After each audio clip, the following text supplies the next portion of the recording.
Aidan's here. Morning. Can we have a look at the Challenge Cup? Because the final is today, and although his team isn't taking part, it's all about Rob Burrow, and quite rightly so. Without question, this is the gentleman who lost his battle against motor neurone disease last week at the age of 41. He was a stellar performer within rugby league. He won 2 Challenge Cups of his own. He also won 8 Super League titles. His battle was brought into focus by his great teammate Kevin Sinfield, who did some wonderful work in really highlighting the disease and the awareness of the illness and the plight that Rob Burrow was going through by doing various physical challenges. For the benefit of our radio listeners, we're showing pictures of Rob Burrow in action here for Leeds, and you'll see what an outstanding athlete he was. And the disease just chipped away at him over a number of years. He was diagnosed in 2019, and it was inevitable last week that we'd hear the news, to great sadness within the sport and elsewhere. It really did transcend the world of sport and beyond. And so today, Warrington Wolves line up against Wigan Warriors. It was going to be at 3 p.m. at Wembley, but instead it's going to kick off at 3:07.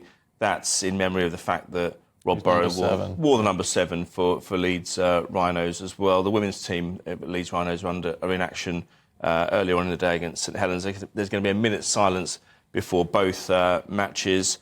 There will be a chance for fans to lay tributes at the Rugby League statue outside of Wembley as well. Catherine Jenkins is also going to be seen. So it's a whole day of events, but it's one of those days where the final itself is probably going to give way to somebody who's battling. I'll tell you what legacy though, because he's raised the profile of this dreadful disease in a way that just hasn't happened before.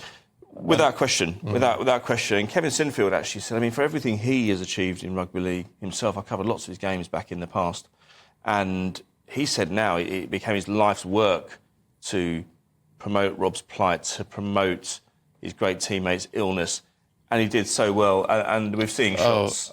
This being carried over the line. Carried over the line. This was just quite recently. I mean, this was heartbreaking to see, but also very uplifting as well.